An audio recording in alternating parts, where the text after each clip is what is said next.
Hola a todos, ¿cómo están? ¿Cómo están? ¿Cómo están? Bienvenidos a una charla semanal más con People. ¿Pueden verificar, ayudarme a verificar que estamos conectados? ¿Me ven bien? ¿Me escuchan bien? ¿Pueden comentar en el espacio de chat que tenemos ahí? Buenas noches, Claudia, Marta, Roberto, ¿se escucha bien? Marta, buenas noches. Claudia,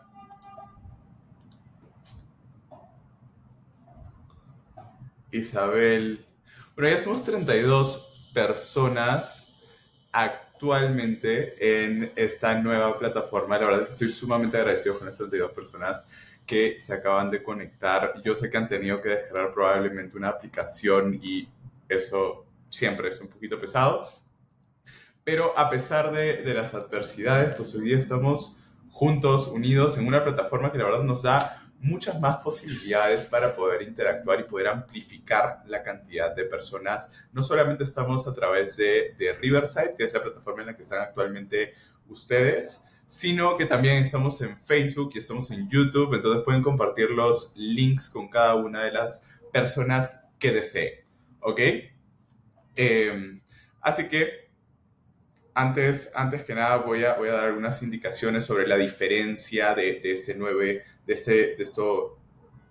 de este nuevo entorno en el que vamos a estar trabajando, ¿sí? Básicamente, dentro de Riverside tenemos dos espacios principales, ¿ok? El primer espacio es un espacio más cerrado que es exactamente las personas que actualmente se están conectando a través de Riverside, las 36 personas que tenemos conectadas. Entre ellas están ustedes, Patricia, Marta, Silvia, Adriana, Graciela. Todas ustedes están dentro de el espacio de Riverside. Ya este es un espacio un poquito más privado para ustedes. Soy capaz de poder interactuar con ustedes. No necesariamente tienen que prender la cámara, no van a poder verse a diferencia de como lo hacíamos antiguamente en Google Meets, ¿ok? Así que no se preocupen, no se supone que deba estar la cámara prendida ni nada, ¿ok? Y por otro lado tenemos un espacio, digamos, más público, son los live streams, son los en vivo de Facebook y YouTube que nos permite llegar a muchísimas más personas, ¿ok? Así que quería hacer esa pequeña acotación.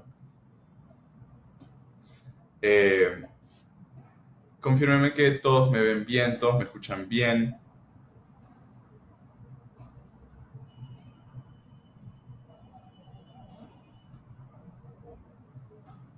¿Sí se ve? Perfecto. Entonces, comencemos. El día de hoy tenemos una charla bastante interesante. Vamos a hablar sobre conceptos un poco trascendentales, existenciales, complejos o a veces muy simples.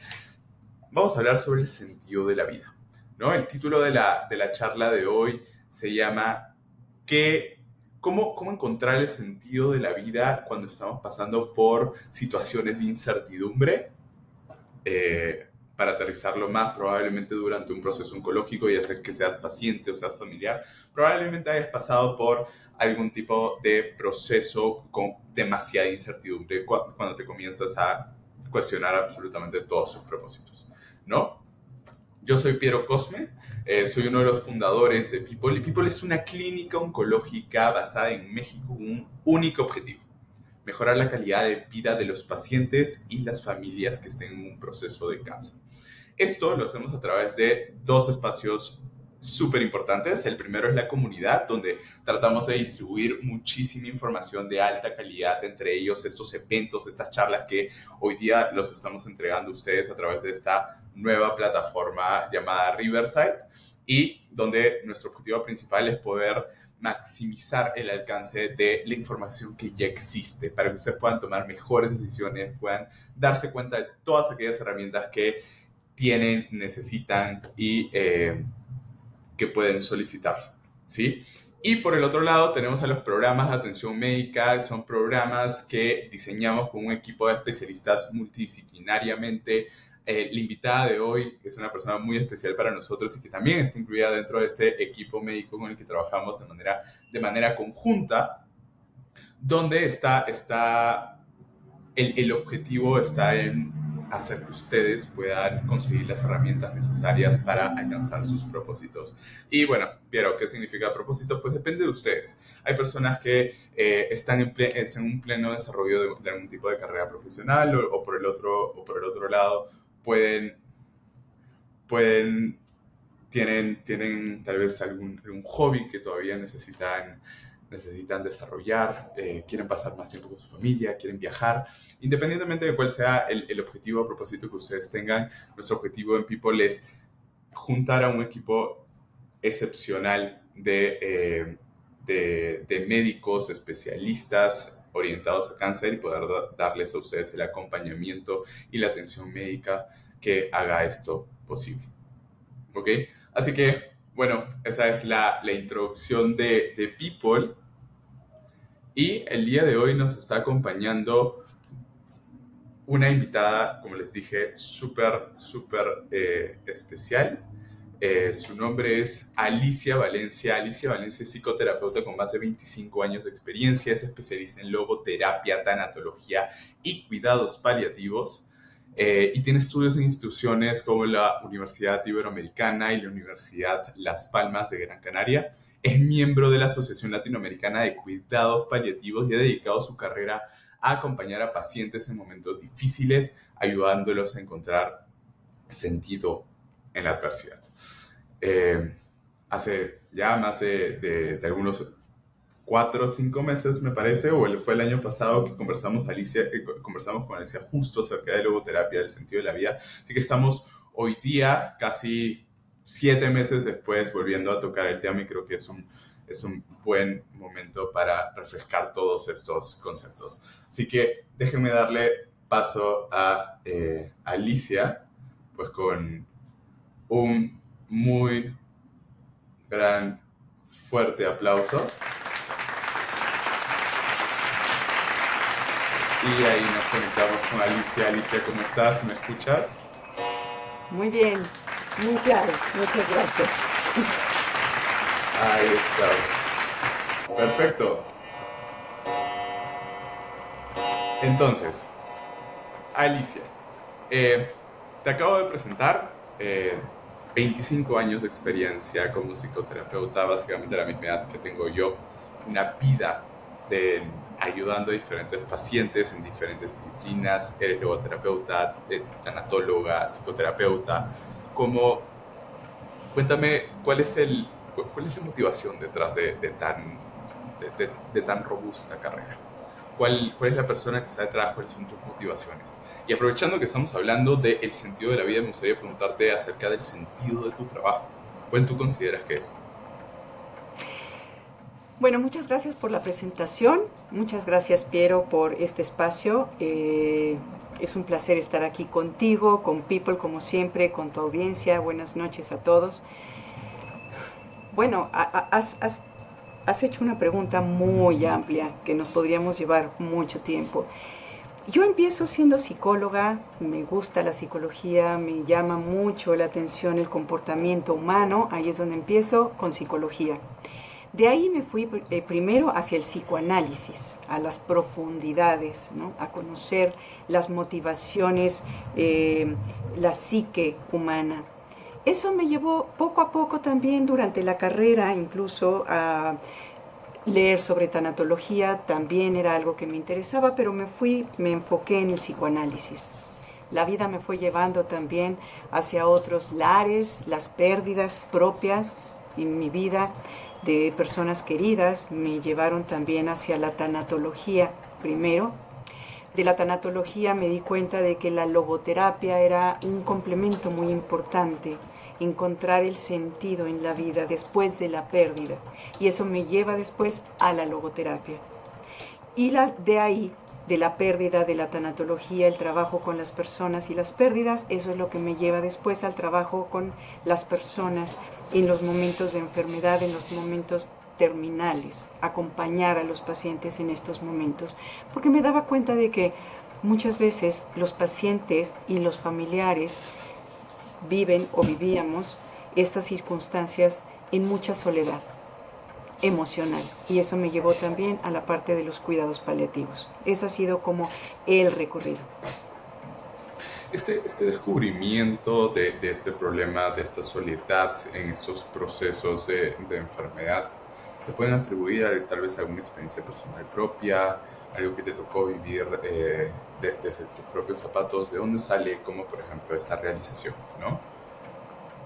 Sí, por supuesto. No podemos separar al observador de lo observado, ¿no? Y es normalmente una motivación personal y la experiencia personal. Yo creo que lo que me llevó a esto en primera instancia fue el, la enfermedad de mi padre. Mi padre falleció de cáncer, tuvo cáncer, glioblastoma, cáncer cerebral, y y justamente la forma en la que los médicos empezaron a tratar todo esto, yo decía, no, esto está mal, ¿no? La manera de dar las noticias, estoy hablando de hace más de 20 años, pero la forma de dar las malas noticias de los médicos, yo no sabía, no tenía las herramientas para decir cómo se tenía que hacer, pero sabía que no se estaba haciendo de la manera adecuada. ¿Sí? Los médicos se enfocaban solamente en la enfermedad, no en la persona, no veían a la persona, al paciente, y mucho menos se veía a la familia en ese entonces. La forma de comunicarse los médicos ha cambiado mucho. Hoy se toma en cuenta la autonomía del paciente. En aquel entonces el estilo médico era muy paternalista. ¿Qué quiero decir con esto? Nosotros los médicos somos los que sabemos, el paciente se le infantiliza, el paciente es como un niño, el médico es como el papá. Yo, papá, te voy a explicar a ti las cosas, y esto es lo que es y esto es lo que se hace, y no se tomaba en cuenta lo que pensaba el paciente. Esa es mi motivación para decir, esto no está bien. No sé cómo debe de ser, pero no está bien. Y eso es lo que me lleva a la búsqueda, a tratar de darle a los demás lo que yo sentí que a mí me faltó y que me hubiera ayudado mucho. Increíble. Entonces, creo que eso es algo que compartimos, pues, y una de las cosas por las que estamos sumamente agradecidos dentro del equipo de People, porque creo que no puedo señalar a una única persona, tanto del equipo interno de People o como fuera del equipo, del equipo interno con el equipo médico, que no haya podido sentir esto en carne propia, ¿no? O sea, creo que es sumamente importante, como tú dijiste, no separar al observador del observado, y lo importante que es, o sea, para poder tomar acción, para poder dar un mejor trato con mayor claridad en los objetivos que estás buscando, el hecho de haberlo vivido, ¿no? O sea, como a través de una experiencia, pues, directamente adversa, podemos encontrar, pues, caminos o viajes, exploraciones que nos llevan a cosas con un impacto mayor, ¿no? Y creo que no está tan lejos de lo que vamos a hablar hoy día. De hecho, está muy relacionado, y con eso, Alicia, gracias por la presentación, y me gustaría comenzar la, la entrevista delimitando algunos puntos de cómo vamos a estar haciendo la estructura el día de hoy.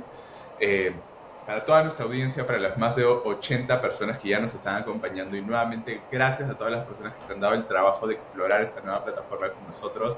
Para Alicia y para mí también ha sido un trabajo loable el hecho de estar aprendiendo hoy día una nueva herramienta con nuevas posibilidades, salir de nuestra zona de confort, y creo que ese es un poco el mensaje que queremos llevarles a todos el día de hoy, y nuevamente estamos súper agradecidos que nos estén acompañando.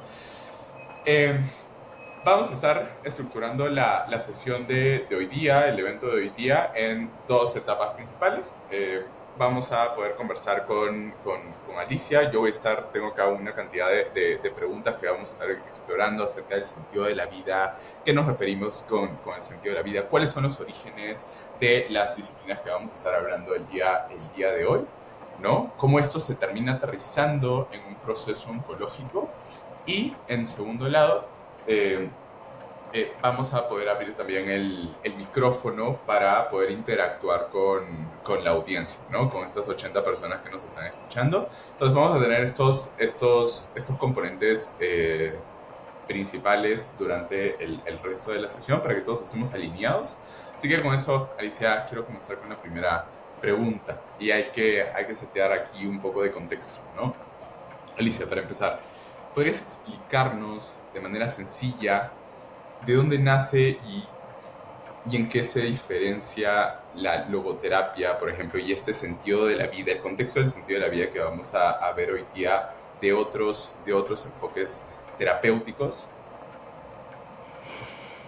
Claro. Bueno, como te comentaba, yo empecé primero siendo psicoanalista, y sigo siendo psicoanalista, siempre lo voy a hacer, pero empecé estudiando el psicoanálisis. El psicoanálisis estudia la psique, la estructura psíquica, cómo se conforma, cómo se forma el aparato psíquico.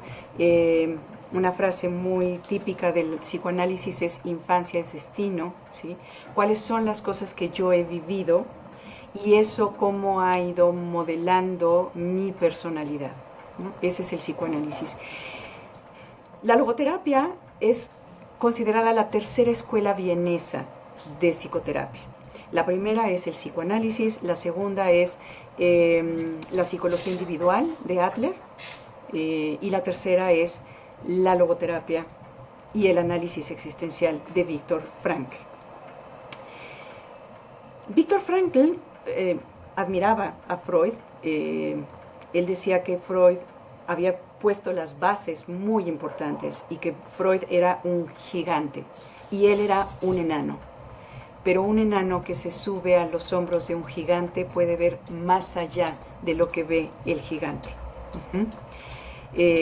Podemos considerar entonces el psicoanálisis como esa psicología y esa psicoterapia de las profundidades, porque el psicoanálisis va hacia la profundidad, hacia la parte inconsciente, hacia las pulsiones, hacia los instintos, hacia lo que nos mueve desde estos impulsos del ser humano.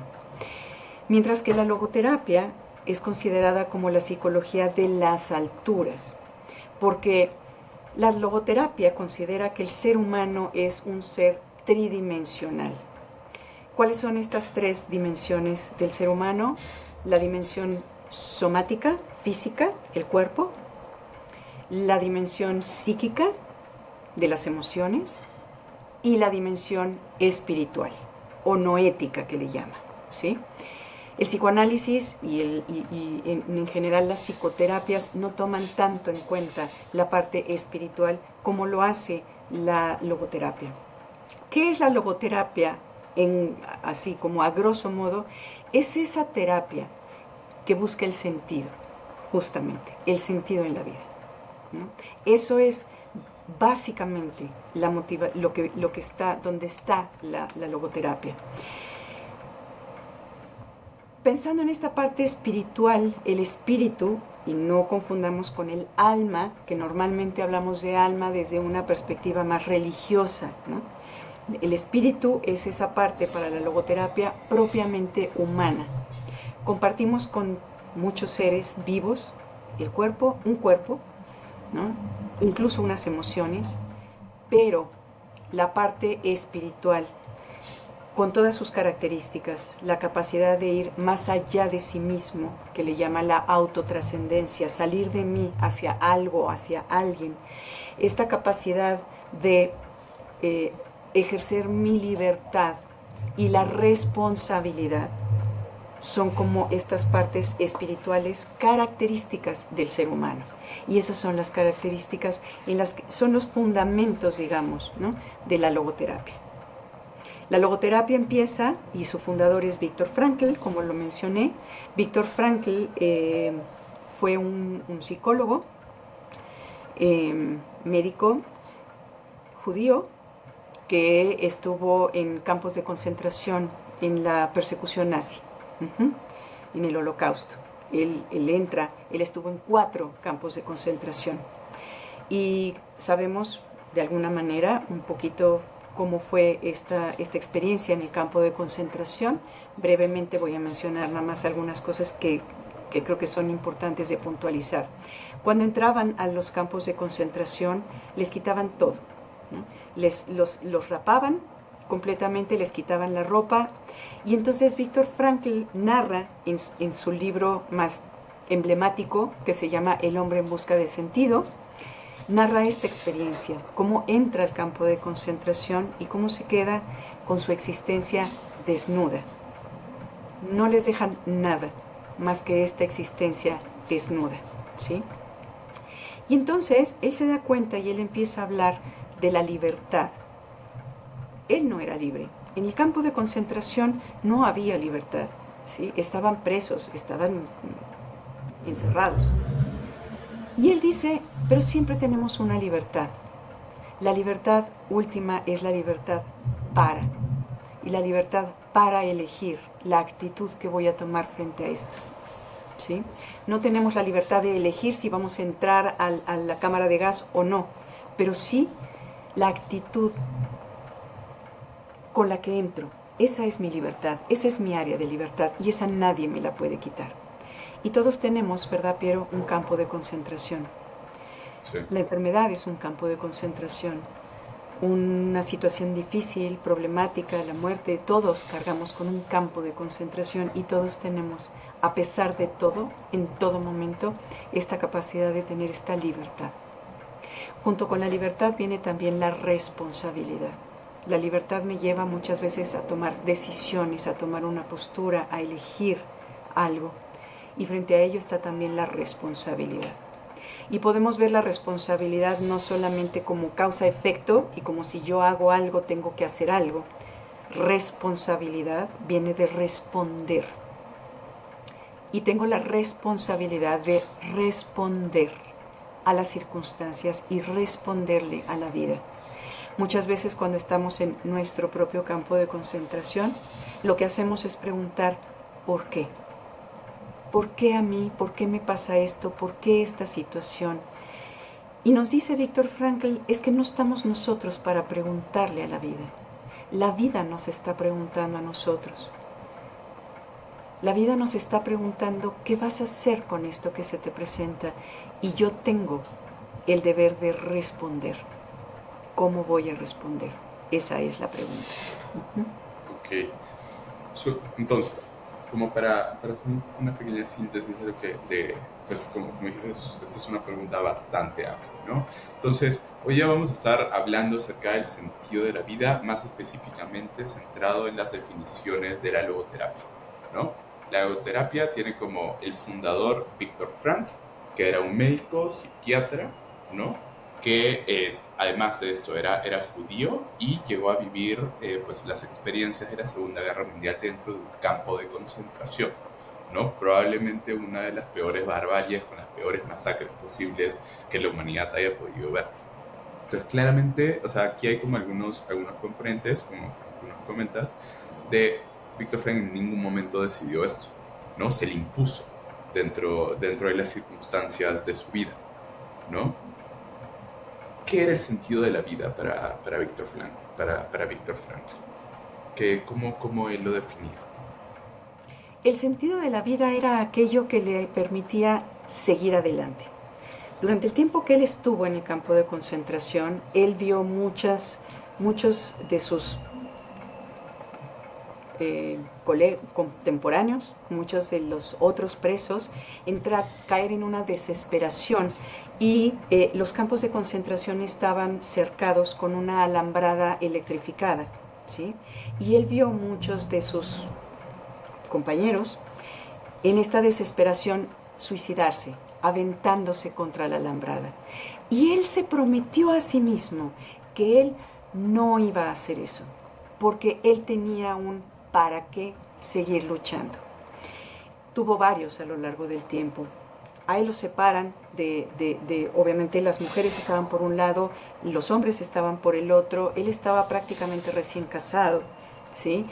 Se llevan a su esposa, se llevan a su madre, y él no sabía el destino, no sabía si estaban vivas o no. Hasta que sale del campo de concentración, él supo que habían muerto en el campo, en su propio campo de concentración.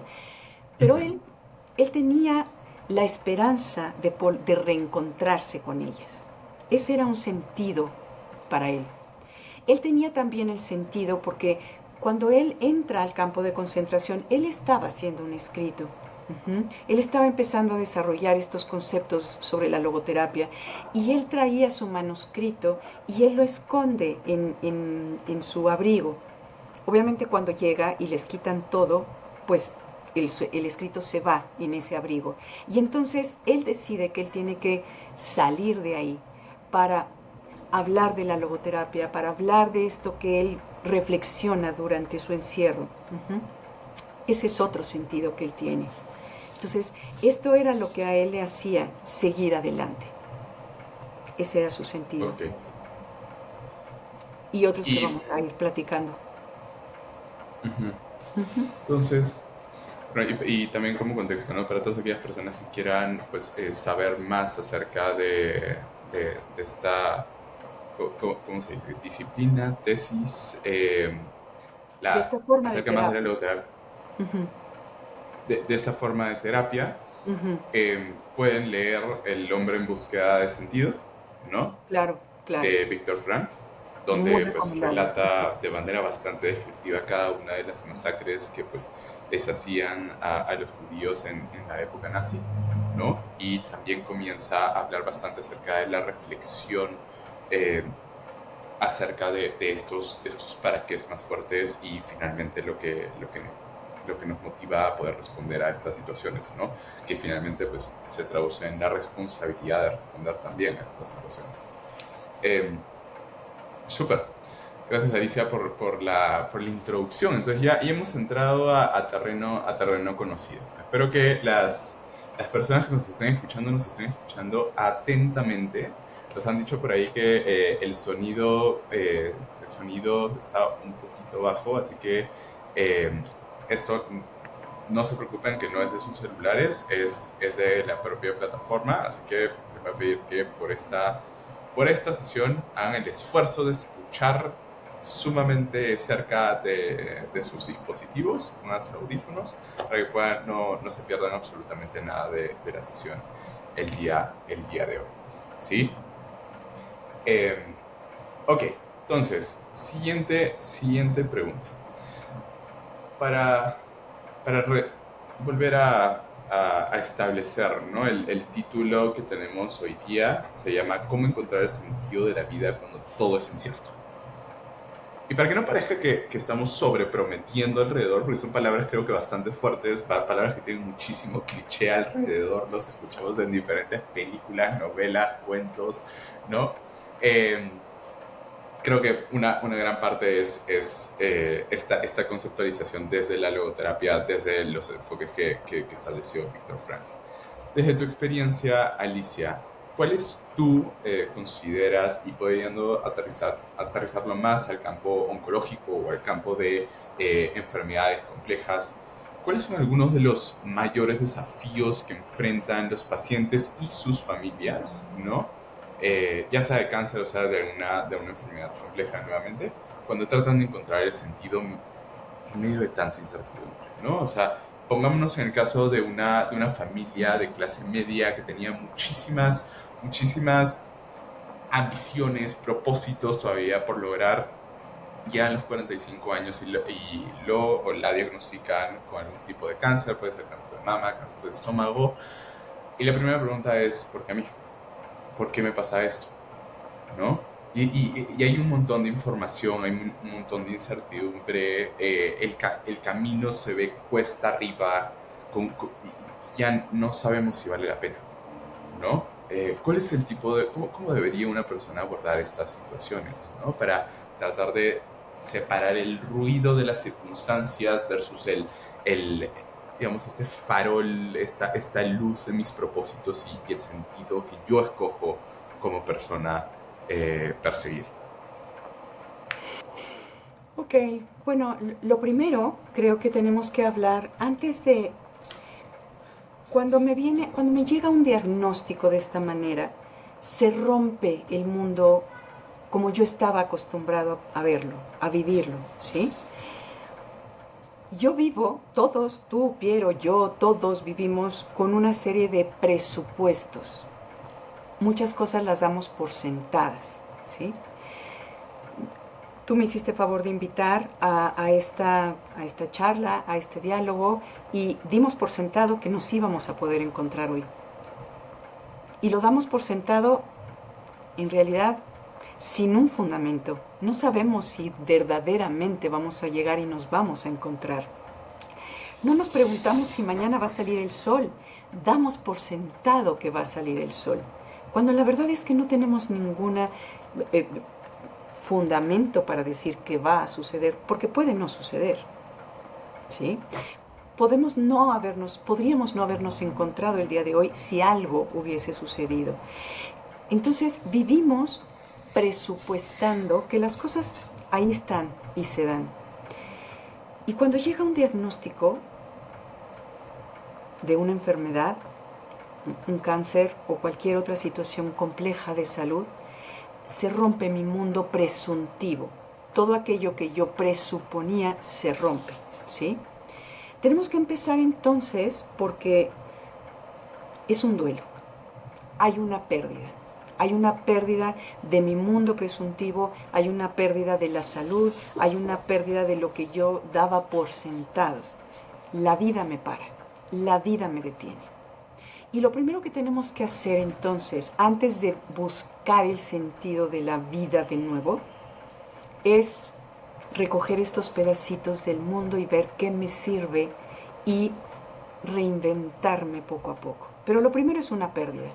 Vienen todas estas cosas que suceden, estas emociones, estos sentimientos, viene el shock, viene la negación, no es cierto, se equivocaron, esto no es seguro se equivocaron de paciente, esto no puede estar pasando, esto no me puede estar pasando a mí, viene el enojo, viene la negociación, prometo que si me curo, prometo que ya me voy a portar bien, prometo que voy a hacer ejercicio, voy a ir a rezarle a Dios, a la Virgen, a los santos, a los ángeles, por favor me voy a portar bien, ya no voy a fumar, voy a hacer ejercicio, me voy a portar bien, no voy a hacer corajes, etc.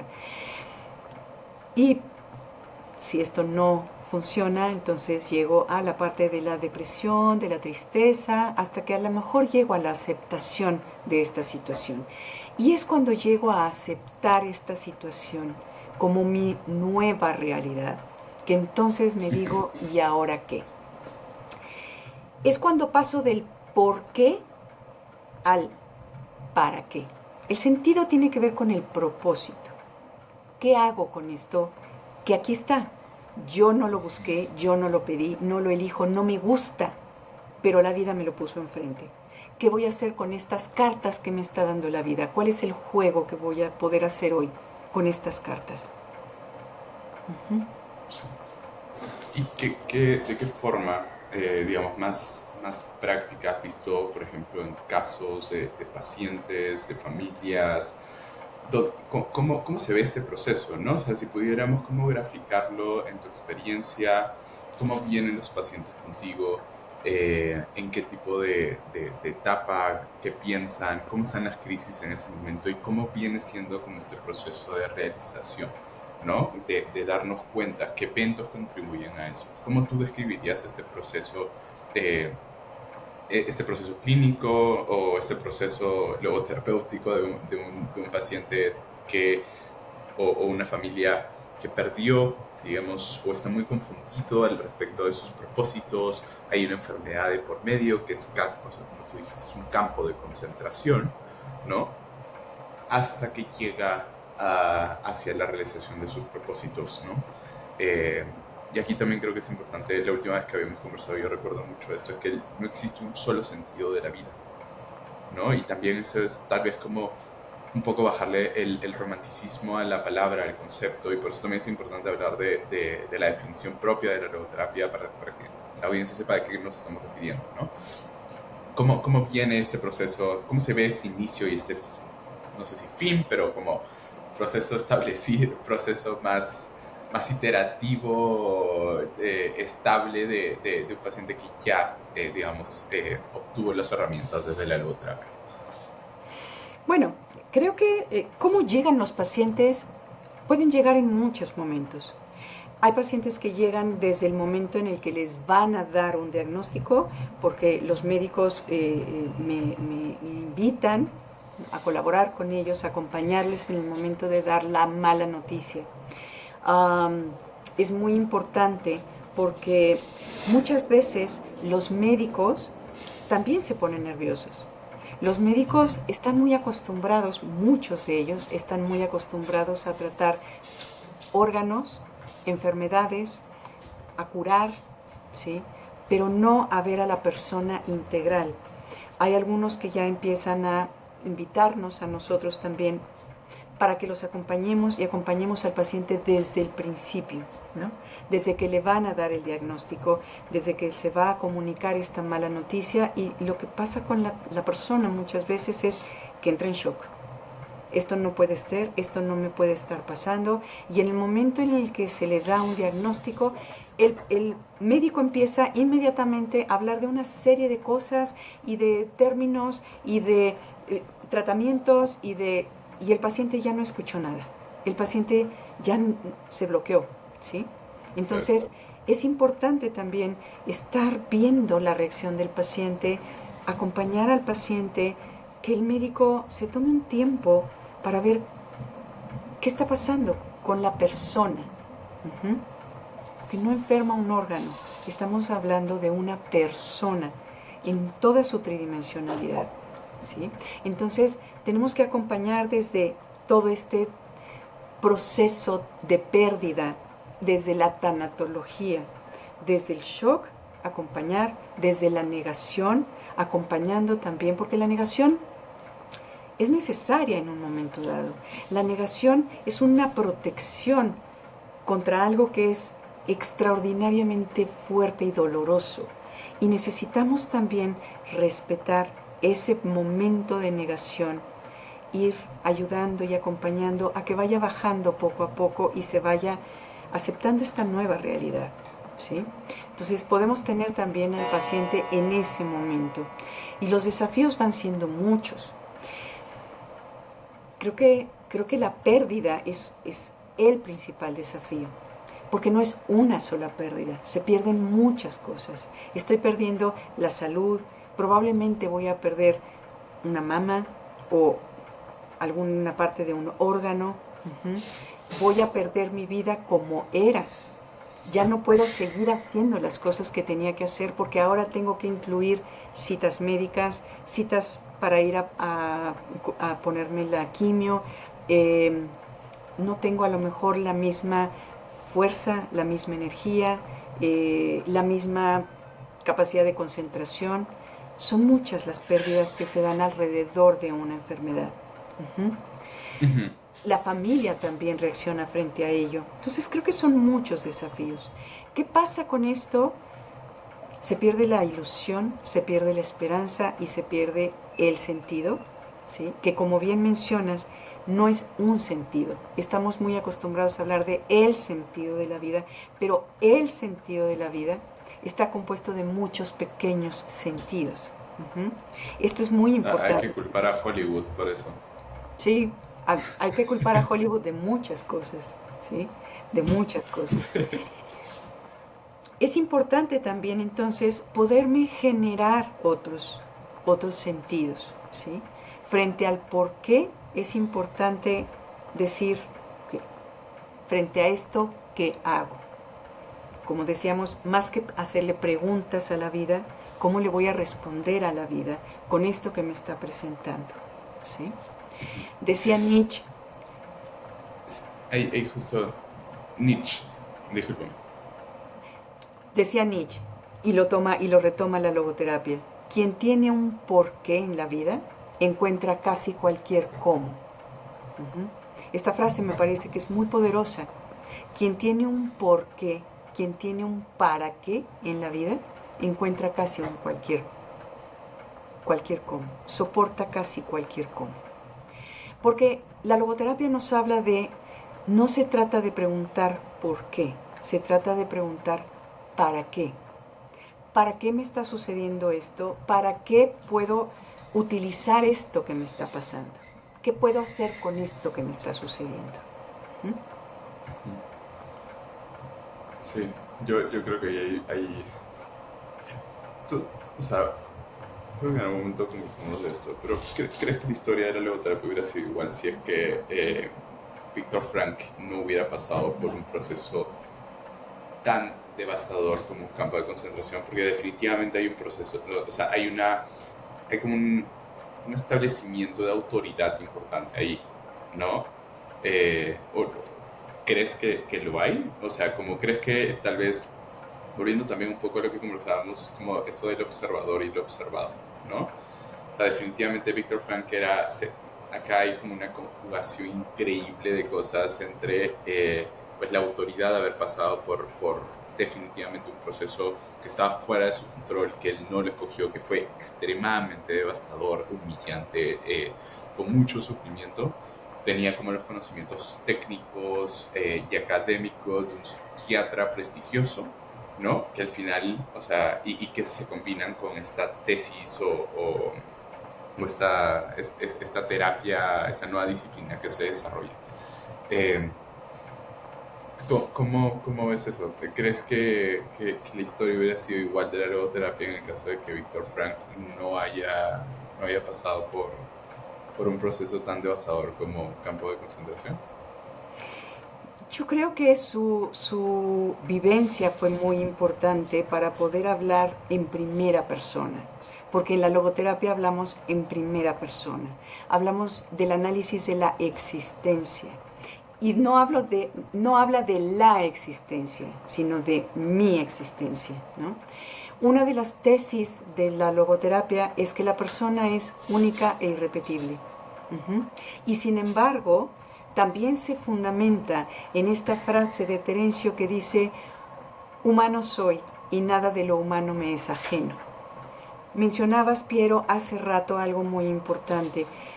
Cuando me preguntas sobre mi experiencia y qué me lleva a mí por este camino, hablabas también de que todos los que estamos en People de alguna manera hemos vivido esto, hemos vivido algo que nos ha tocado y es desde ahí nuestra motivación, nuestro propósito, nuestro interés por estar. Sí. Y esto, porque humano soy y nada de lo humano me es ajeno, me parece que nos permite acompañar a las personas, a los pacientes, a los familiares desde otro lugar.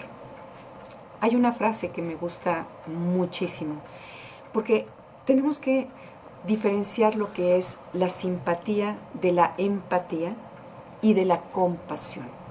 Uh-huh. Simpatía es, ay, cómo me apena lo que estás pasando.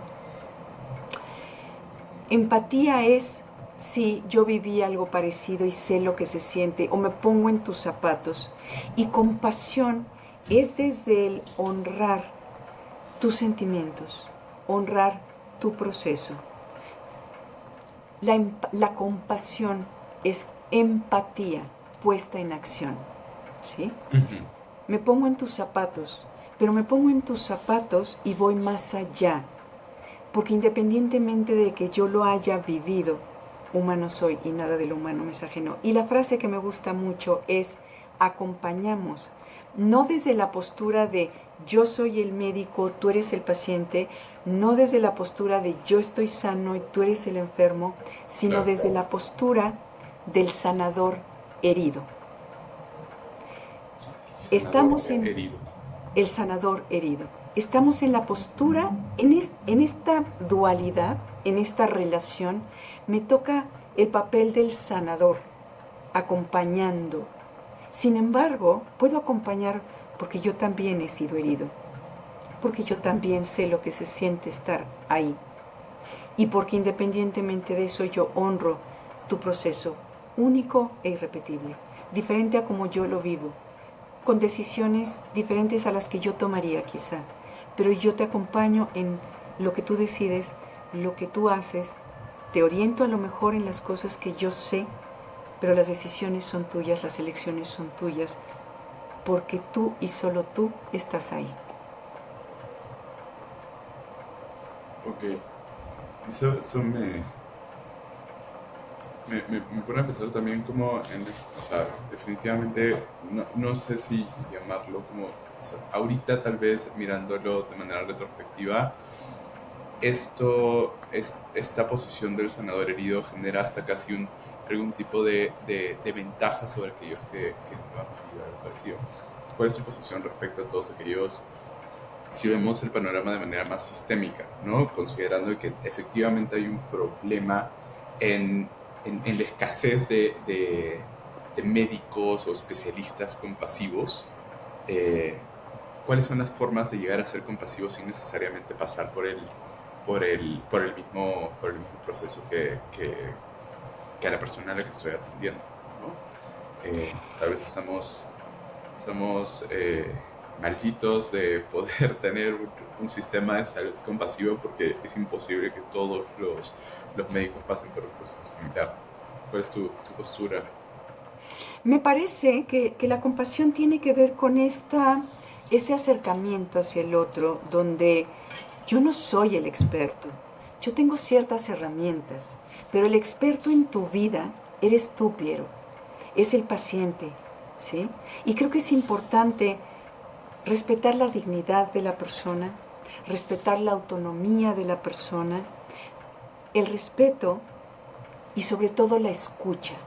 Ujú. Ujú. Escuchar al otro. Ver al otro como una persona. No es un órgano enfermo, es una persona con una enfermedad. Desde ahí creo que nos tenemos que relacionar y desde ahí creo que viene esta compasión. Ok. Y ahora, digamos, ese paciente vino con una cantidad de catarsis innumerables, nubladísimo, llegó a tomar la decisión de tener acceso a logoterapia, ¿no? Hay muchos problemas, pudo identificarlos.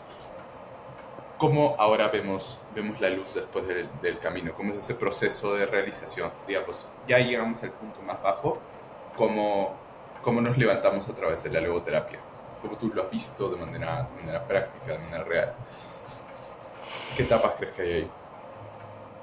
Creo que tenemos que hablar de algo, un concepto también que es muy importante. Ahorita que hablas de llegar hasta lo más bajo, creo que parte de lo que sucede también es que de pronto pierdo la esperanza, ¿sí? Buscamos esperanza, en el médico buscamos esperanza, siempre, y de pronto perdemos la esperanza, y creo que es importante entender que sí vamos a perder la esperanza porque la esperanza va cambiando. Es decir, perdemos una esperanza, pero la esperanza no la perdemos. Perdemos la esperanza en minúsculas. Es decir, a veces en primer lugar, pierdo la esperanza de que esto se quite. Ya me dijeron que esto no es una gripa, esto es una enfermedad que se va a quedar conmigo, ¿sí? Entonces, ya perdí esa esperanza. Pero tengo la Ujú. esperanza de que el medicamento, de que la quimioterapia eh, me cure. Tengo la esperanza en una curación. Y me voy con Ajá. esa esperanza. A veces se pierde esa esperanza porque no funcionó el medicamento, porque no funcionó esta línea de tratamiento, porque ya intentaron otra y porque a veces el médico se queda también en decir, ya no hay nada que hacer. Y eso me Ujú. quita la esperanza. Y la realidad es que cuando el médico dice ya no hay nada que hacer, hay mucho que hacer. Cuando el médico dice ya no hay nada que hacer, se está refiriendo a ya no hay nada que hacer para curar esto. Pero una máxima de los médicos también es curar cuando se pueda, aliviar en otras ocasiones y acompañar siempre. Si yo no puedo curar, puedo aliviar. Aliviar el dolor, aliviar el sufrimiento, y siempre puedo acompañar. Entonces, la esperanza es un constructo y es algo que va cambiando a lo largo del tiempo. Cuando ya no puedo tener la esperanza de que esto se cure, puedo tener la esperanza de que esto se pueda controlar. Y cuando ya tampoco tengo esa esperanza, siempre tengo la esperanza de poder estar acompañado, de poder terminar mis días bien, de tener una buena muerte, ¿no? Lo que cada quien entienda también como buena muerte, de tener una muerte digna, lo que cada quien entienda por este término de la dignidad. Uh-huh. Entonces existe una etapa, digamos, donde, o sea, creo que ahí están estos dos conceptos, ¿no? Digamos, el paciente, no sé si esté bien, pero llegamos al punto más bajo, ¿no? Donde nos hacemos todas las preguntas posibles, entiéndase por eso. Para poder yo armarme de las herramientas, la siguiente etapa o los siguientes pasos me conllevan a que yo tenga que deconstruir el concepto de que existe un único sentido de la vida en cuestiones un poquito más, más pequeñas, ¿no? Más transitorias también. Y por otro lado, la esperanza, ¿no? La esperanza que yo tengo, que siempre está presente. eh, Entender que tampoco existe una única esperanza, sino que siempre yo tengo la posibilidad de poder ir cambiando esta esperanza en función de las circunstancias no controladas que puedo tener. ¿Cómo es ese paso de los pacientes? ¿Qué tipo de actitudes? ¿Cómo ves que sus vidas cambian una vez que se dan cuenta que la esperanza pues no es una esperanza grande, o no es una única esperanza, o que pueden encontrar sentido de su vida inclusive bajo estas circunstancias? ¿Cómo ves que cambian su vida? O sea, ¿cómo son los pasos incluso? ¿Ya se dieron cuenta de esto? ¿Cuáles son los pasos siguientes? ¿Qué tipo de acciones has visto en pacientes o familiares hacer materialmente dentro de su vida? Que tú digas, oye, esos son indicadores bastante positivos de la realización de la logoterapia, ¿no? ¿Cómo esto se traduce puntualmente? Acompañamos al paciente a ir descubriendo o redescubriendo sentidos, ¿sí? El sentido de la vida está hecho de muchos sentidos, de sentidos del momento, porque esto es importante, ¿sí? Cuando hablamos, así como en mayúsculas, de el sentido de la vida, el sentido de mi vida, yo no lo voy a descubrir, sino hasta el último momento, hasta el momento de la muerte, de mi muerte, es que yo descubro el sentido de mi vida. Porque la muerte viene a ser como, todo el tiempo estamos construyéndonos, Piero, todo el tiempo estamos creándonos, inventándonos y reinventándonos. Y es la muerte como si mi vida fuera un lienzo en el que yo voy dibujando y voy escribiendo y siempre voy poniendo una pincelada más, ¿no? La muerte es como el marco de ese cuadro y es el momento en el que ahora sí el cuadro queda completado y puedo ver la pintura completa de lo que fue mi vida. Pero cuando estamos en el proceso de vida, lo que vamos teniendo son estos pequeños momentos, el sentido del momento, que van cambiando a lo largo del tiempo. Y el sentido de mi vida tiene que ver con los valores que yo voy realizando en la vida, ¿sí? Hay tres fuentes principales para la logoterapia de descubrimiento de sentido. El sentido, los valores de creación, los valores de experiencia o vivenciales y los valores de actitud. Explico, ¿a qué me refiero con esto? ¿Cuáles son los valores de creación? Sentido es aquello que me da propósito, que me da un para qué. Y los valores de creación tienen que ver con todo aquello que se relaciona con el quehacer humano, con todo lo que yo hago, ¿sí? Mi trabajo a mí me da un gran sentido, es un sentido para mí, me da esta realización, me da esta plenitud, esta gratificación. Entonces, tiene que ver con el quehacer y no tiene que ver nada más con ir a un trabajo y tener un trabajo remunerado, ¿sí?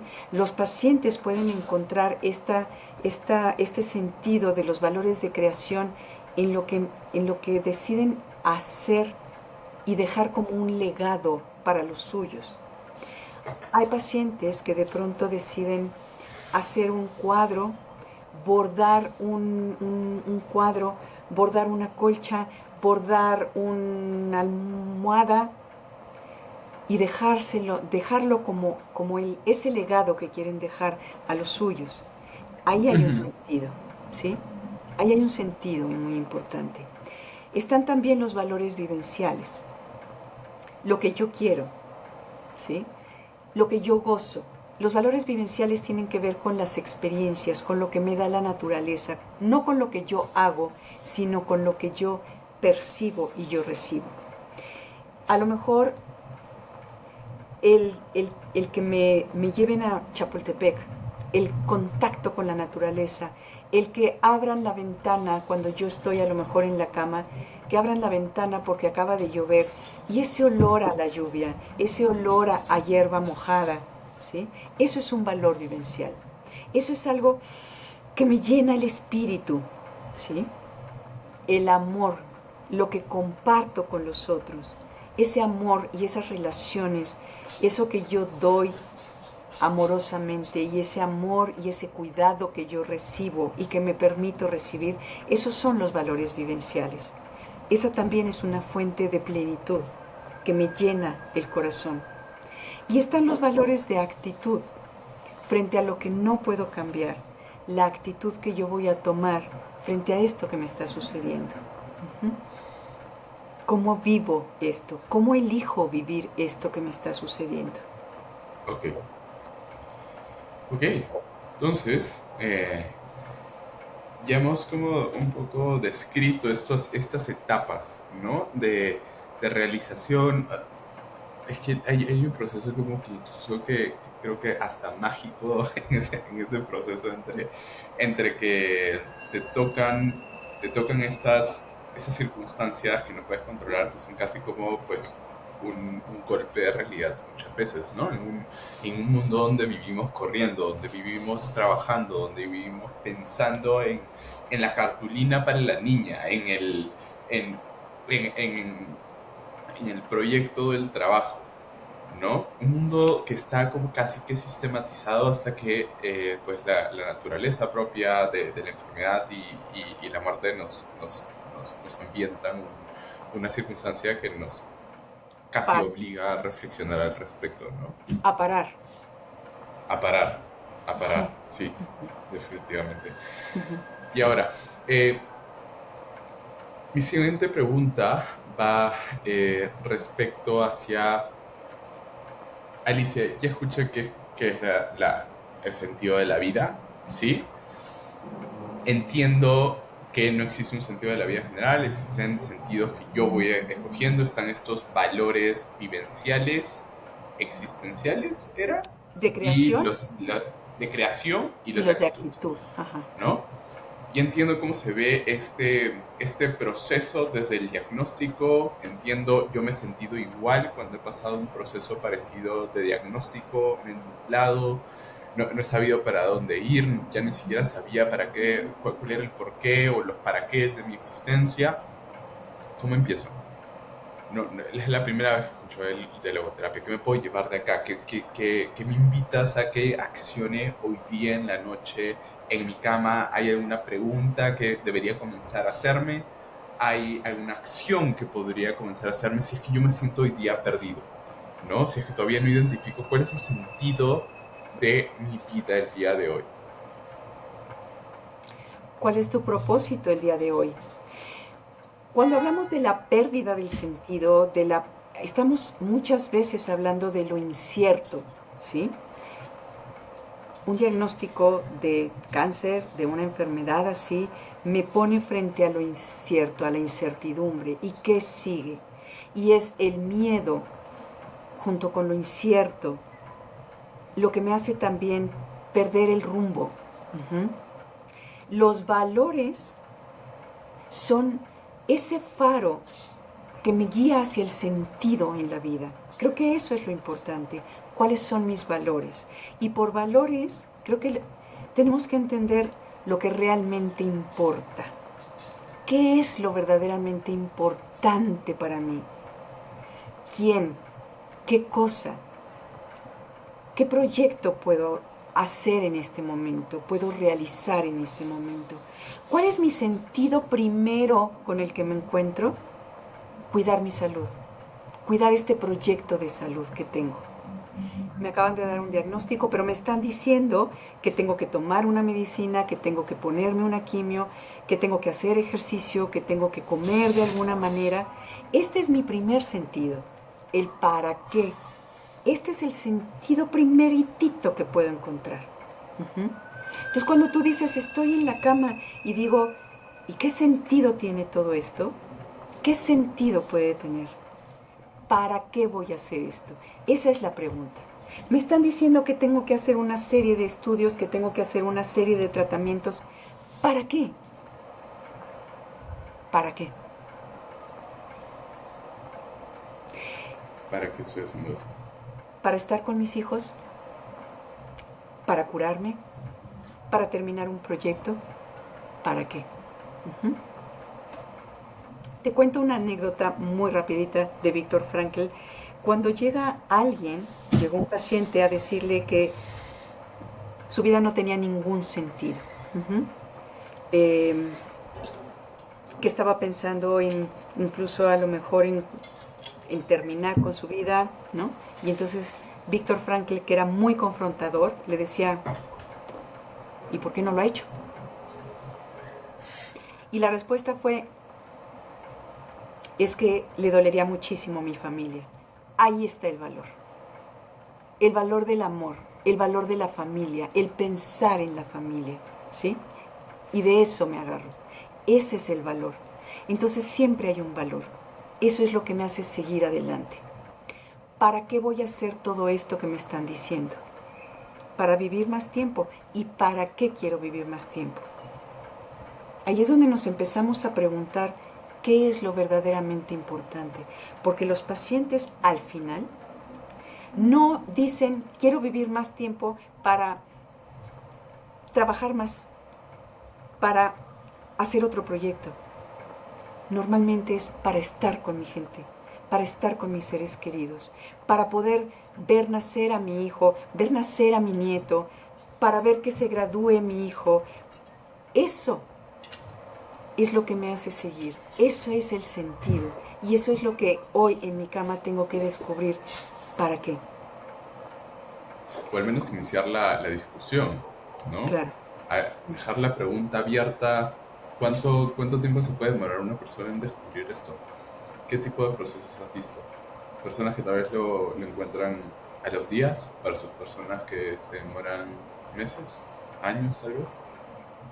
Bueno, el objetivo del acompañamiento logoterapéutico es acompañarlos a descubrir el sentido, los sentidos, ese sentido perdido. Acompañarlo a descubrirlo. Ojo, yo no se lo voy a dar. Yo no le puedo dar a nadie el sentido de su vida. El sentido de su vida es único e irrepetible. Porque el sentido, frente a una misma circunstancia, mi sentido de vida puede ser diferente al tuyo, Piero, o al de Lupita, o al de Hugo, Paco, Luis. Cada quien tiene que descubrir su propio sentido.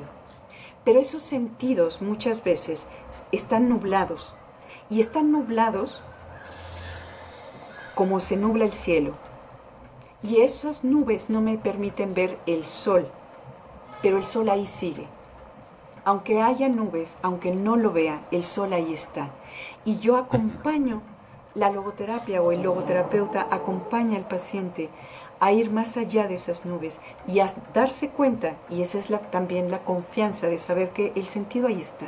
Simplemente está nublado, simplemente no lo estoy viendo, lo tengo que descubrir, porque de pronto el sentido se perdió, o lo tengo que redescubrir, o lo tengo que encontrar.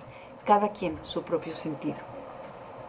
Lo que de verdad importa y lo que es valioso para cada uno, que puede ser diferente lo que para ti sea valioso a lo que para mí sea valioso. Justo aquí tengo un comentario de Olga que me parece que es interesante. Ujú. O- Olga dice, es verdad, logras encontrar el sentido al proceso que estás viviendo, pero ¿cómo logras vencer el miedo al futuro incierto?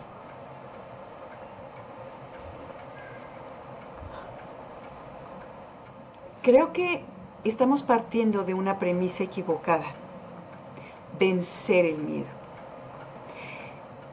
El miedo no es cómodo, pero el miedo es una emoción primaria, es una emoción innata, es una emoción...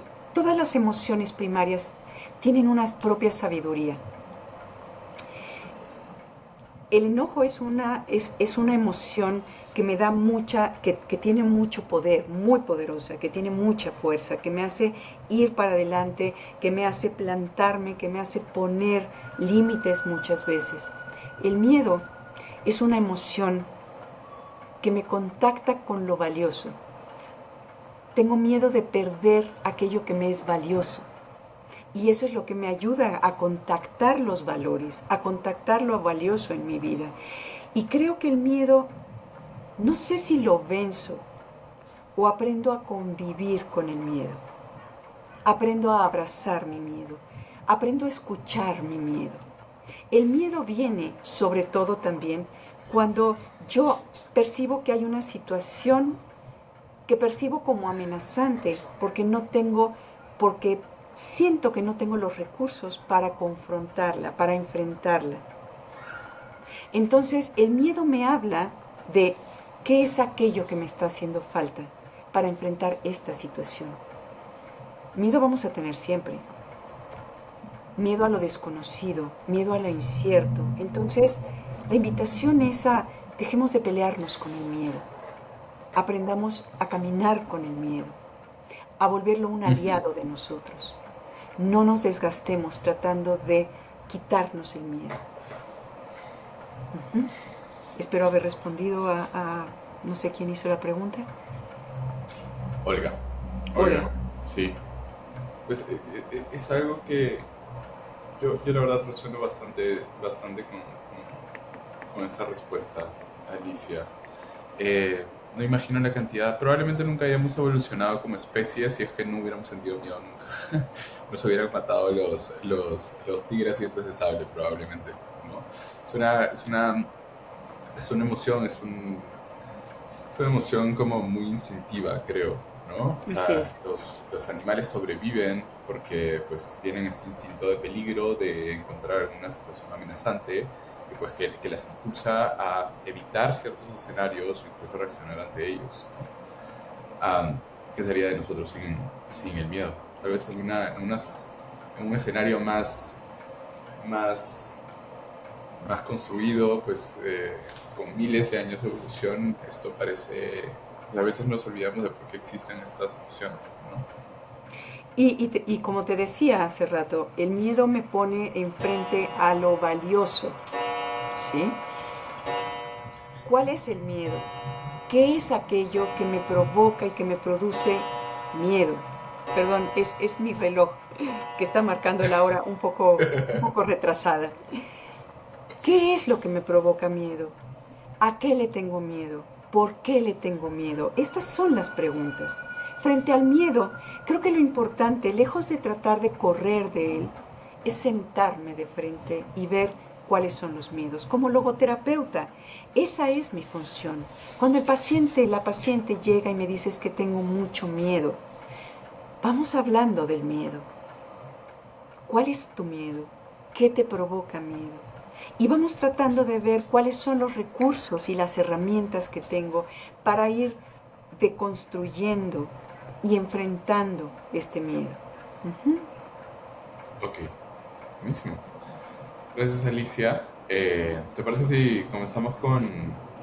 Creo que hay muchas preguntas, muchos cuestionamientos en el chat, así que me encantaría como invitar a algunas personas a que nos hagan preguntas cara a cara. Claro Así que sí. que, pues desde el momento, desde este mismo momento, vamos a estar abriendo las, eh, los requerimientos de sesión en vivo, ¿ok? Para todas aquellas personas les voy a pedir dos cosas. Primero, que me nos pongan en el chat las preguntas que tienen. Por ejemplo, aquí tengo a Roberto, tengo a Blanche, tengo a... tenemos a más personas. Y así que escriban ahorita mismo cada una de las preguntas que tienen. Yo voy a seleccionar momento a momento cada una de las preguntas para invitarlas a que nos hagan la pregunta junto con Alicia en esta misma sesión. Y ahí les van a pedir para que prendan la cámara. Van a ver que hay un botón en la misma pantalla que dice Request Live Call In. O Request Live Call In. Debería haber un botón, solamente lo presionan y nos va a salir una notificación para poder invitarlos a la sala y puedan conversar aquí con nosotros. Así que espero las solicitudes. ¿Quién se anima a conversar con nosotros aquí? ¿Quién tiene alguna pregunta? ¿Quién quiere conversar?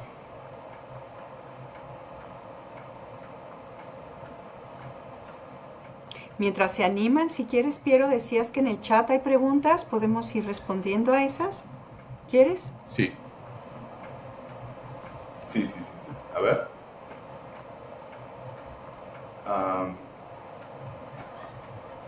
Tenemos algunas preguntas por aquí.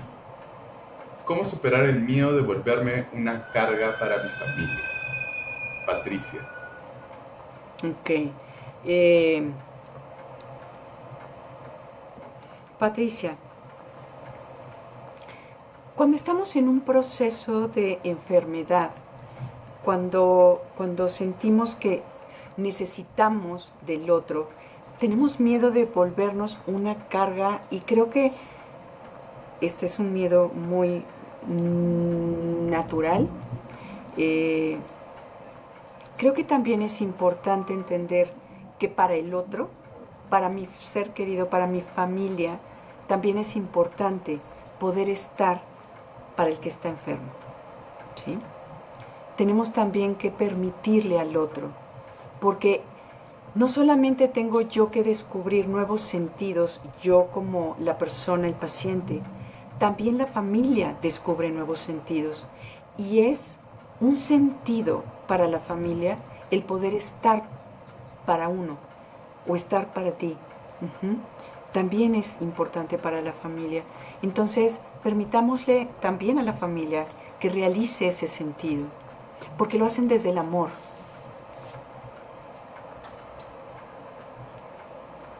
Súper. Tenemos preguntas de Irma. Lo pongo en pantalla. ¿Cómo manejas con el paciente que está por fallecer y a la familia?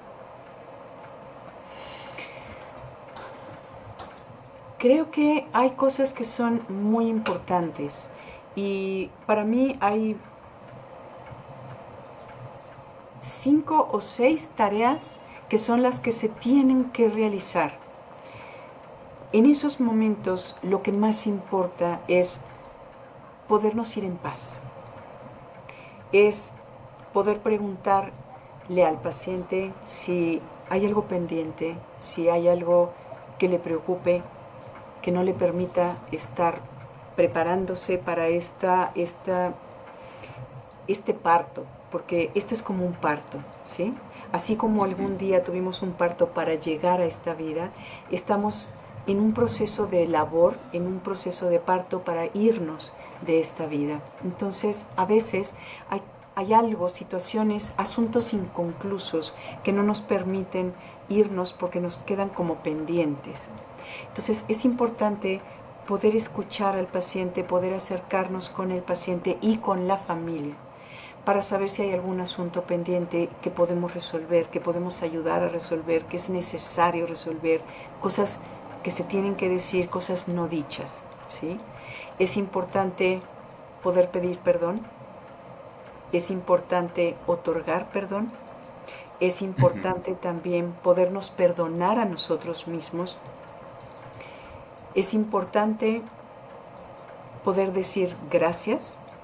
Gracias por lo que has hecho, gracias por lo que has sido, gracias por lo que me has enseñado, gracias por lo que me has dejado. ¿Cuál ha sido tu legado? Y no legado material, no me refiero al testamento, sino cuál es la huella que has dejado en mi vida. Eso es importante también decirlo. Saber que nuestra vida no fue en vano, que nuestra vida tuvo un sentido importante, que dejamos una huella en una persona, una enseñanza. Poder despedirnos, poder dar permiso al otro también, en el sentido de cuando estés listo, cuando sea tu momento, cuando te tengas que ir, está bien. Va a ser triste, por supuesto, es muy triste,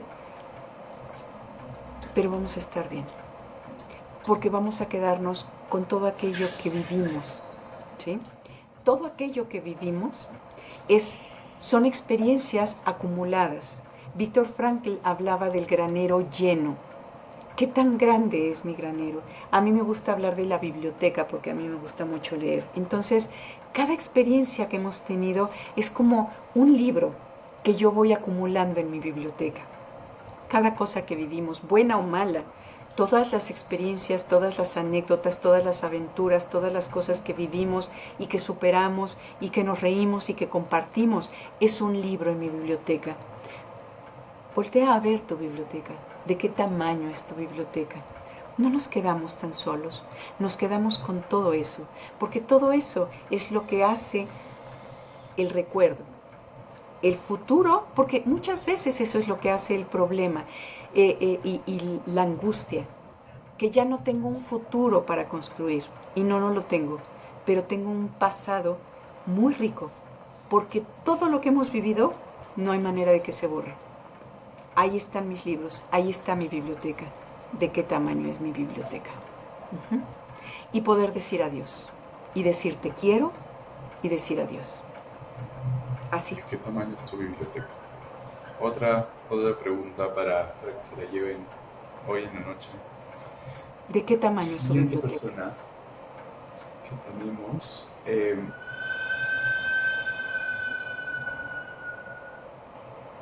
Mira, esta está interesante y es de Claudia. ¿Cómo puedo mostrar empatía a mi pareja en su diagnóstico sin ser condescendiente? Gracias. ¿Tú cómo lo haces, Alicia? Ok.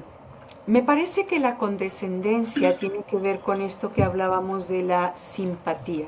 Somos condescendientes cuando simpatizamos con el otro, en este sentido de pobrecito, lo está pasando muy mal, ¿no? Y creo que lo importante es poder pasar de la empatía a esto que hablábamos de la compasión, acercarme con compasión, honrando esto que estás viviendo, ¿sí? Esto que estás viviendo es único, es irrepetible, solo tú sabes cómo se siente. El dolor es el dolor que siente el paciente. Cuando el paciente dice que le duele, le duele. Cuando el paciente está viviendo esto, sufriendo esto, es el sufrimiento del otro. Yo no puedo hacerme cargo de ese sufrimiento. Es el sufrimiento y es lo que le toca a mi pareja. Pero yo lo honro, lo acompaño, soy testigo de esto que está viviendo. Desde la compasión. Entonces, para dejar de ser condescendientes hay que ser menos simpáticos, pasar a ser empático y por último, tomar Llegar acción por ellos y ser compasivo. no por ellos. O sea, no quiere decir que yo tengo que hacer lo que les toca a ellos. Claro. Porque eso no es algo que el paciente agradezca. Yo tengo que hacer por el paciente lo que el paciente no puede hacer por sí mismo. Pero no puedo hacer por el paciente lo que el paciente puede hacer por sí mismo. Porque eso le va a dar también esta capacidad de saber que todavía puede hacer algo, ¿sí? Entonces, más bien, no voy a tomar la postura de yo voy a hablar, tú deja que yo me encargue de todo. No, yo no voy a hablar por el paciente. Yo voy a ser la voz del paciente cuando el paciente ya no lo pueda hacer, ¿sí? Pero hablo representando al paciente, no hablando por el paciente. No sé si me explico en esta Sí, diferencia, ¿sí? Ok. ok. Buenísimo. Tenemos más preguntas, ahorita las vamos respondiendo, pero quiero invitarlas a que nos envíen el request para poder tenerlas aquí con nosotros y nos hagan las preguntas cara a cara. Así que pregúntenme si es que pueden solicitar el acceso. Debe haber un botón, solamente debería haber un botón en la misma sesión si están desde Riverside.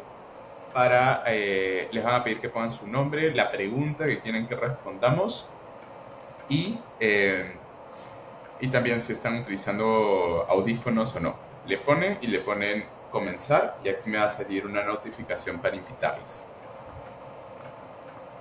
¿Ok? Así que pues las esperamos en lo que vamos respondiendo más preguntas. Anímense. Ok, entonces, pregunta de Enrique. ¿Cómo puedo saber en qué proceso estoy? Ya son 2 años de quimios y veo a pacientes en la sala de quimioterapia que les quisiera decir palabras como las que escucho aquí. Enrique Viera. ¿Cómo puedo saber en qué proceso estoy en cuanto a qué? En cuanto a lo médico, eso no sabría cómo contestarlo. Creo que se refiere como a las etapas que hablábamos de realización. No, me parece. Ujú. Bueno, me parece que no hay etapas fijas. Ah, sí, exacto, porque justo el siguiente comentario que hace es: ya son 2 años de quimios y veo a pacientes en la sala de quimioterapia que les quisiera decir palabras como las que escucho aquí, pero no quiero dar algo que no he superado. Entonces lo que Enrique quiere es saber si es que, no sé si se supera tampoco, si estamos hablando precisamente de algo ahí un poco impreciso, pero Se como... vive, se aprende a vivir con esto, ¿sí? Y yo creo que cómo poder decir algo que pueda ayudar, estas palabras, creo que lo importante, Enrique, es que estas palabras tienen que salir del corazón. Nunca nos vamos a equivocar si las palabras salen desde el corazón y desde el respeto por el proceso del otro. Muchas veces me preguntan, ¿cómo puedo decir? ¿Cuáles son las frases empáticas? ¿Cómo puedo ser empático? ¿Cuáles son las mejores frases que puedo decir? Lo que te nazca del corazón. Esa es la primera. Pero la segunda, creo que la frase más importante la vas a encontrar después de escuchar. Todos tenemos 2 oídos y una boca. Y es porque tenemos que escuchar el doble de lo que decimos. Yo tengo, para saber cómo está la persona, en qué proceso, en qué etapa, primero tengo que escuchar a la persona. Entonces, más que hablar, primero escuchemos. Espero que esto te sirva, Enrique. Gracias, Alicia. Y ahora tenemos otra pregunta de Por. Eh, ¿Cómo puedo saber el sentido de vida de mi papá? Yo deseo mucho saber lo que piensa de esto, si me entiende lo que le pasa un poco, Ay, se me porque... perdón. ¿Me podrías poner la pregunta para poder leerla? Sí, sí, sí, sí. Gracias. ¿Cómo puedo saber el sentido de vida de mi papá? Yo deseo mucho saber lo que piensa de esto, si en... Está bastante larga, pero justo Leticia nos está, nos está escribiendo también. A ver, volvamos a leer la pregunta de Por. Lo que le pasa un poco porque tiene demencia y otro poco porque él no cree que está enfermo. Bueno, no sé en qué etapa de la demencia está, eso a veces complica un poco. Lo que siempre se entiende, como les decía, es el cariño. Lo que siempre se entiende es el amor. Cuando tenemos un proceso de demencia, las palabras dejan de tener significado, pero lo que siempre está es lo que se vive, ¿sí? Ese acompañamiento. Las palabras se cambian por un abrazo, por el contacto físico, por un beso. Eso siempre se va a entender. Entonces, ¿cómo saber cuál es el sentido de vida de alguien? Preguntémosle qué es lo más importante. ¿Qué es lo más importante para el otro? ¿Qué es lo que más te importa? ¿Qué es lo que más te importa y qué es lo que más temes perder?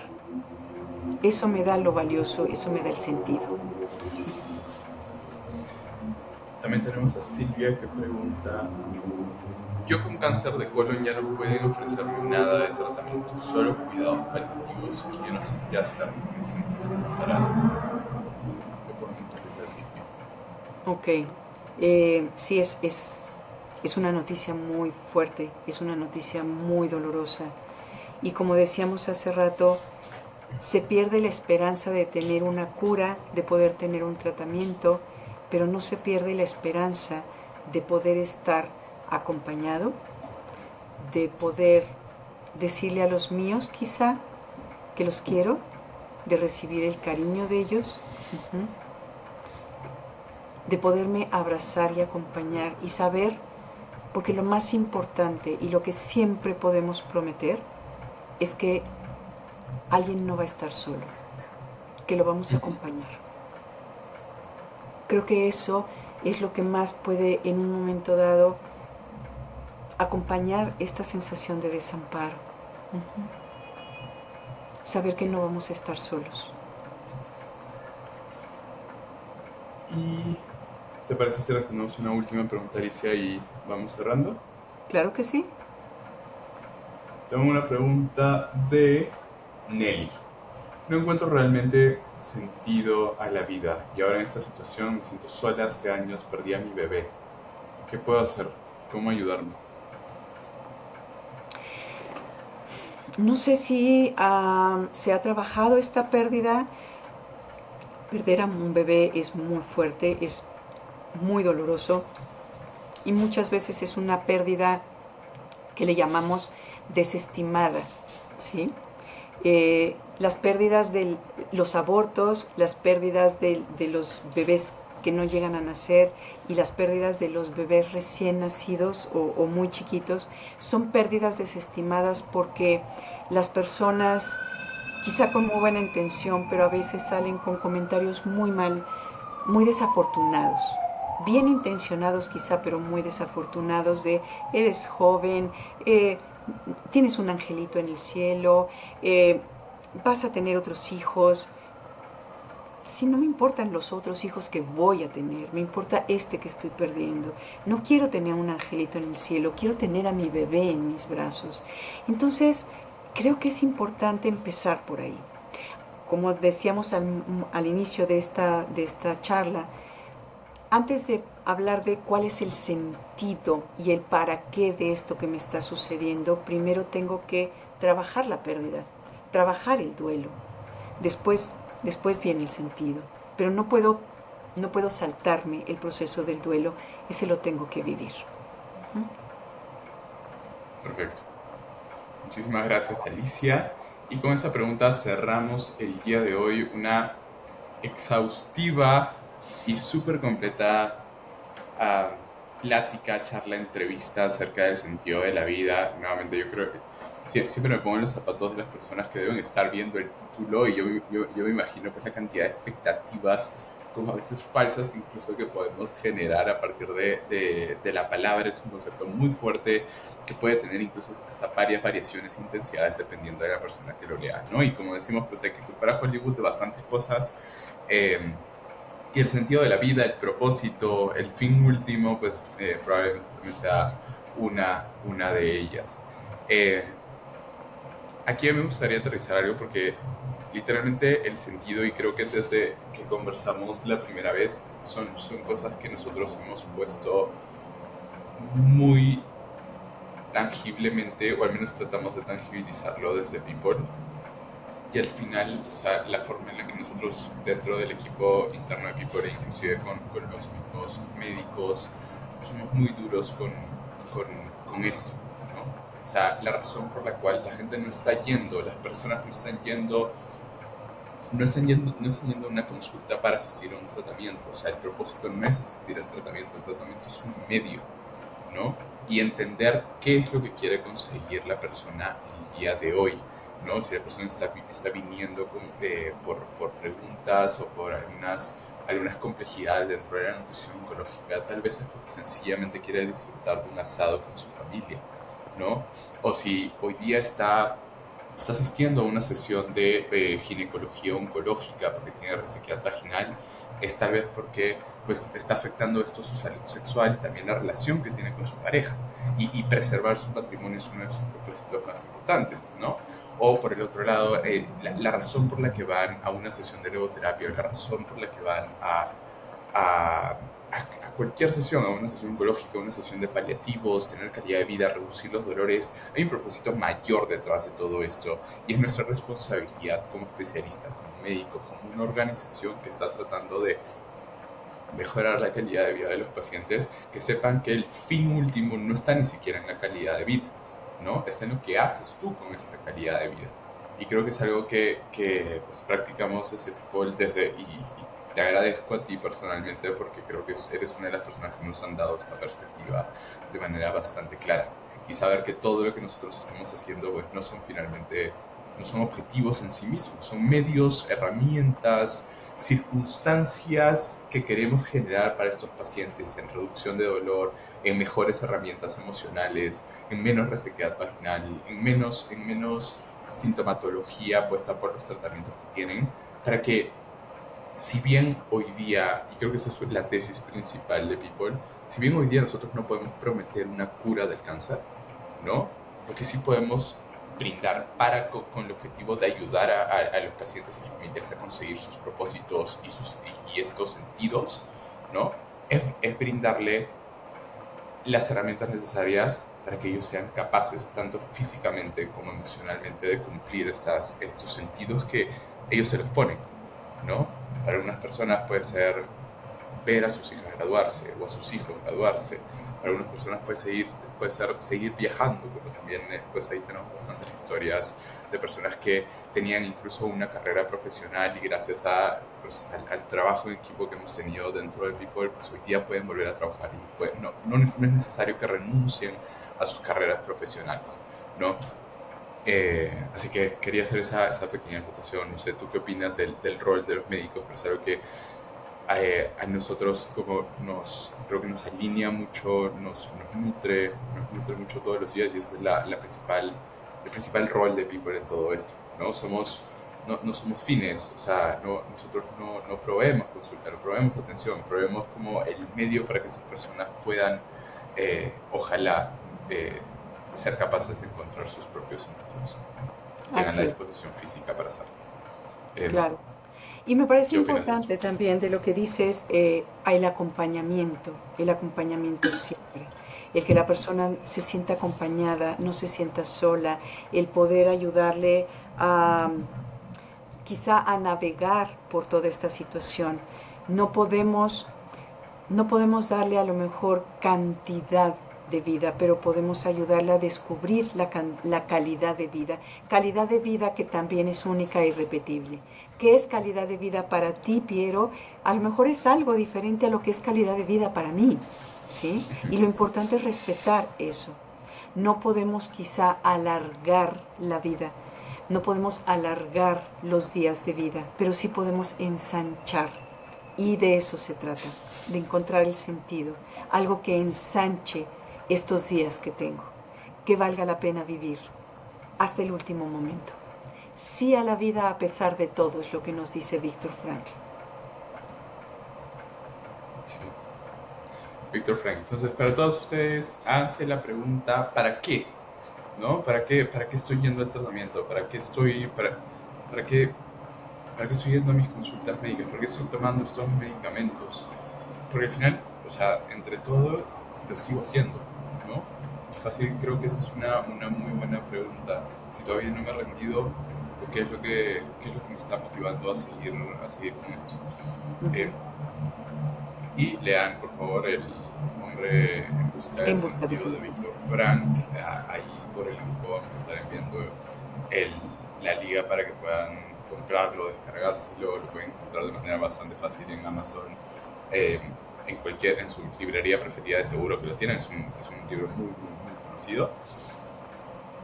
Así que con eso terminamos. Alicia, muchísimas gracias. Y no se olviden que si hoy día están presentando algún tipo de sintomatología, están necesitando algún tipo de sesión psicológica, de apoyo, pues déjennos sus números en el chat para que el equipo de People pueda comunicarse con ustedes.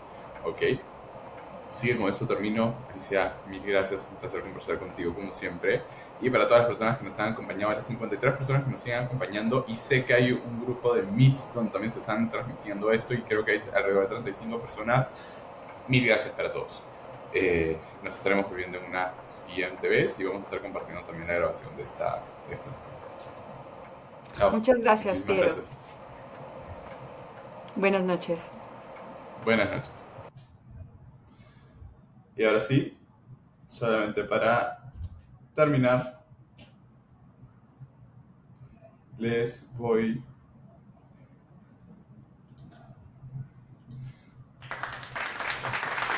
unos aplausos en nombre de Alicia y todo el trabajo que ha hecho, y la verdad estamos súper agradecidos con ellos.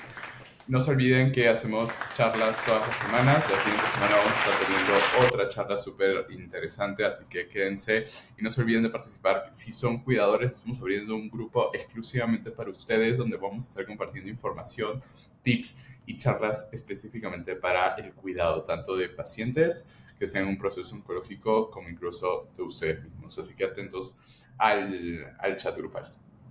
Cuídense mucho.